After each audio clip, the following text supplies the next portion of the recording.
अस्सलाम वालेकुम। की हाल चाल है तुहाडा सारिਆਂ ਦਾ? उम्मीद करनी है ठीक है। अजकल गर्मियां ने तो गर्मियां दी सुगातां भी आनियां शुरू हो गई हैं तो बस गर्मियां दी सुगातां ही चो एक सुगात है जे अंब। पक्का अंब भी अजे इतना नहीं आया लेकिन कच्चा अंब आ गया जिन्हों असीं अंबियां भी कहते हैं। बस मैं सोचा कि चलो अज अंबियां का ना चटनी बनाने तो मेरे नाल रहना देखने किस तरह बनती है चटनी तो अपने कमेंट च मैनूं दसना भी कैसी लगी तुहानूं।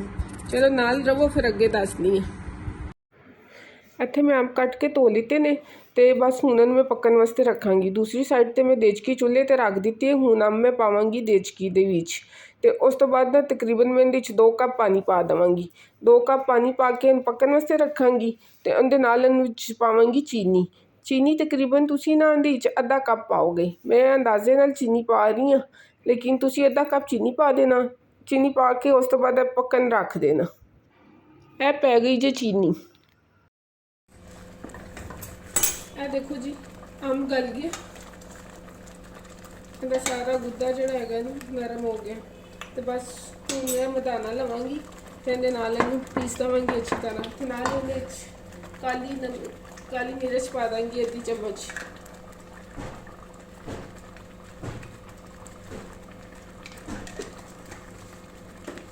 बस तुसी अच्छी तरह लैके ਇਹਨੂੰ पीस देना तो जो ये पानी खत्म हो जाए तो फिर चूल्हा बंद कर देना।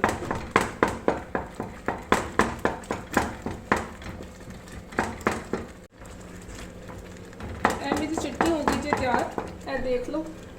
अगर तुम चाहते हो तो तुम ब्लेंड के नाल भी कर सकते हो। अगर तुम बिल्कुल जैम की शक्ल चाहिए मैनू विच थोड़े थोड़े चंक्स चाहिए तो मैं बस इस तरह कर रही है। देख लो चटनी हो गई है तैयार तो बस ट्राई जरूर करना तो मैं दसना। अपनी दुआवां याद रखो। रब रख। हसदा रवे पंजाब सदा वसदा रवे पंजाब।